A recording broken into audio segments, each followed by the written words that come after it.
ఏదైతే జేసీ కుటుంబం ఉందో చాలా వరకు గతంలో వైఎస్ కుటుంబంతో చాలా వరకు వ్యతిరేకించారు అన్ని అంశాల్లో.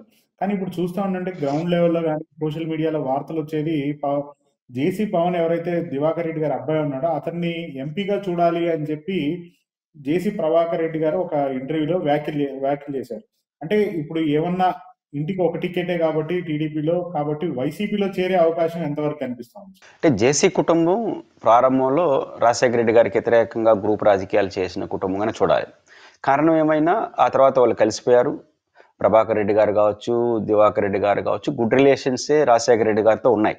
ఇప్పుడు కూడా ఓడిపోయిన తర్వాత కూడా రాజశేఖర రెడ్డి గారిని, ప్రభాకర్ రెడ్డి గారిని, జేసీ దివాకర్ రెడ్డి గారిని వాళ్ళ కుటుంబ సభ్యులు కానీ వ్యక్తిగతంగా గౌరవిస్తారు. జగన్ గారిని కూడా వ్యక్తిగతంగా గౌరవిస్తారు. అయితే రాజకీయంగా ఎక్కడో సెట్ కాలేకపోయింది. నిజానికి జగన్మోహన్ రెడ్డి గారికి ఫ్రెండ్స్ లాంటి వాళ్ళు. ఎవరు మీరు చెప్పినటువంటి జేసీ దివాకర్ రెడ్డి గారి తనయుడు కావచ్చు, వారి కుటుంబంలో ఒకరుగా ఉన్నటువంటి ఇంకా చాలా మంది వాళ్ళందరూ కూడా దీపక్ రెడ్డి ఒక సందర్భంలో ఇంటర్వ్యూలో కూడా జగన్మోహన్ రెడ్డి గారు చాలా ఎమోషనల్ గా చెప్పాడు పాత జ్ఞాపకాలను. కాబట్టి వాళ్ళందరూ కూడా జగన్ గారితో గుడ్ రిలేషన్ ఉంది. ఎక్కడో రాజకీయంగా సెట్ కాలేకపోయినారు. సెట్ కాలేకపోవడం వల్ల ఇంకొకరు ప్రత్యర్థి రాజకీయాల్లో ఉన్నారు. ఎందుకంటే బలమైన కుటుంబం అది, ప్రజలతో మమేకమైన కుటుంబం. వైఎస్ఆర్ కాంగ్రెస్ పార్టీలో చేరకపోతే ఇండిపెండెంట్ గా ఉండలేరు, ఇంకో రాజకీయ పార్టీతో ఉండాల్సి వస్తుంది. ఆ రకంగా తెలుగుదేశం పార్టీ రాజకీయంగా వైరం, సహజంగా ఆ వైరం కొన్ని సందర్భాల్లో శృతిమించి మాటల వరకు దారితీసింది. కొన్ని విభేదాలు, కొన్ని మాటలు, తోటాలు, గొడవలు అన్ని జరిగినాయి. ఏదినప్పుడు కూడా అంతర్లీనంగా ఉన్న వాళ్ళ మధ్య ఏంటి, రాజశేఖర్ అంటే అభిమానం ఉంది, జగన్ గారి పట్ల వ్యతిరేకత లేదు, రాజకీయంగా సెట్ కాలేదు కాబట్టి ఏం చేస్తారు, ఇంకో రాజకీయ ప్రత్యర్థి పార్టీలో చేరినారు. ప్రత్యర్థి రాజకీయాలు ఎక్కడున్నా జేసీ కుటుంబం ఫెరోసస్ గా ఉంటుంది. ఆ రీత్యా వాళ్ళు అది కొంచెం గ్యాప్ పెంచడానికి చాలా మంది చూస్తే వీళ్ళకి మధ్య గొడవలు తప్ప ఇంకేమి లేవా, ఆగర్భ శత్రువు ఉంటారు. ఏం కాదు, రాజకీయంగా సెట్ కాలేదు కాబట్టి ప్రత్యర్థిగా ఉన్నారు కాబట్టి ప్రత్యర్థి రాజకీయాలు చేసుకుంటున్నారు. అది కొంచెం వీళ్ళు ఫెరోసస్ గా ఉంటారు, బలమైన కుటుంబం కాబట్టి అది కొంచెం పెద్దదైంది. అయితే ఇక్కడ సెట్ కావడమే సమస్య తప్ప మానసికంగా వాళ్ళకి ఏం పెద్ద ఇబ్బంది లేవు. ఇప్పుడు వైసీపీలో రావాలని వైసీపీ కోరుకున్నా, పోవాలని వాళ్ళు కోరుకున్నా పెద్ద ఇబ్బంది లేదు. సెట్ కావాలి.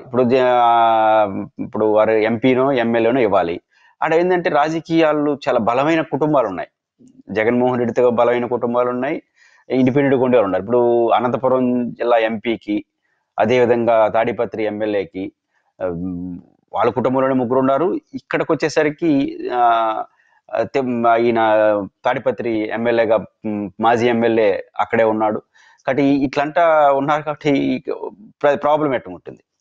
అందుకని రాజకీయాల్లో వాళ్ళకి సీట్ల అడ్జస్ట్మెంట్, రాజకీయ భవిష్యత్తు పైన అస్యూరెన్స్ అనేది క్లారిటీ రావట్లేదు. కొన్ని ఇబ్బందులు కూడా ఉన్నాయి. ఈయనకి ఇస్తే ఆయన ఒప్పుకోడు, ఆయన ఇస్తే ఈయనకు ఒప్పుడు, ఇట్లాంటి సమస్యలు ఉన్నాయి. కాబట్టి వీటి కారణంగానే వాళ్ళు రాలేకపోతున్నారు తప్ప, వీళ్ళు చేర్చుకోలేకపోతున్నారు తప్ప వాళ్ళ మధ్య వ్యక్తిగత గొడవలు ఏమి లేవు.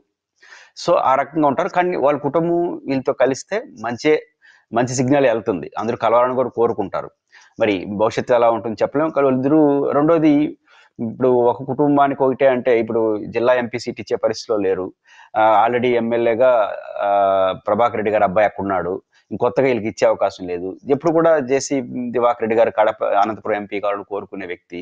వారు కూడా ఇప్పుడు అనారోగ్యంతో ఉన్నారు. సో తన కుమారుడు జగన్మోహన్ రెడ్డి గారితో ఉన్న స్నేహం రీత్యా ఉంటే బాగుంటుందని అభిలషించవచ్చు. అది ప్లస్ అవుతుంది. కానీ సెట్ అవుతుందా కాదా సీటు, ఆడున్నటువంటి సమీకరణాలు అనేదే పంచాయతీ తప్ప వ్యక్తిగతంగా సెట్ కాకుండా కాదు. ఖచ్చితంగా జేసీ కుటుంబం వస్తే వాళ్ళకి అసెట్టే అవుతుంది తప్ప ఇద్దరికి పెద్ద ఇబ్బంది ఏమీ లేదు. ఒకే ఒక సమస్య, నియోజకవర్గాలు, కేటాయింపులు, సీట్లు, అడ్జస్ట్మెంట్, ఇది తప్ప వ్యక్తిగత అడ్జస్ట్మెంట్లే వాళ్ళకి ఏమి ఇబ్బందులు ఉండదు. భవిష్యత్తులో ఏం జరుగుతుందని చూడాలి.